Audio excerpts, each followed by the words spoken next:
Let's say in this kitchen, you wanted to open up that wall and take advantage of a little bit more open concept feel.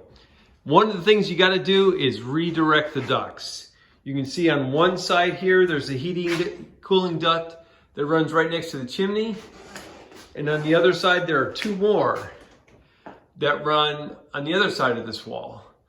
And our goal is to open up, get rid of everything on that side right there next to the chimney, and get rid of this first duct and put all the remaining ducts in that cavity right there. And still bring the same amount of hot air and cool air upstairs, but do it in a more compact, concise way by moving all the ductwork off to the side there, and then being able to open all of this up. The key consideration when you're moving ducts is to make sure that you have the same carrying capacity from what you start with. And there we have 3 ducts, 1, 2, and 3. The challenge with that is that these ducts are about 3.5 by 10. So 3.5 wide, or 3.5 deep, 10 inches wide. So that's 35 square inches of surface area per duct. So we got to make sure that we can at the very least, get 105 square inches of main duct to upstairs, and then it can break off from up there. And they're fed through the basement by round ducts. So that right there is our main duct, and out of those, each come 7-inch wide round ducts, and then they transition to rectangular there and go upstairs. We can close that there and build a larger rectangular duct that's going to take the air from each of these 3 and bring them up through that cavity right there. But we have to be careful not to change the total amount of surface area.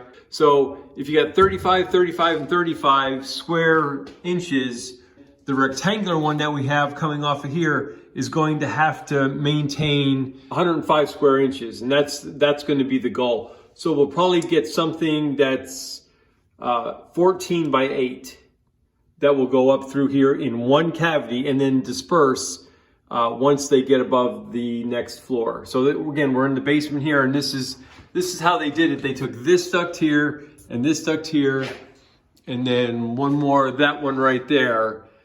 And so we're gonna try to bring all of those into one. And once that's done, then from this wall right here over, it will be open.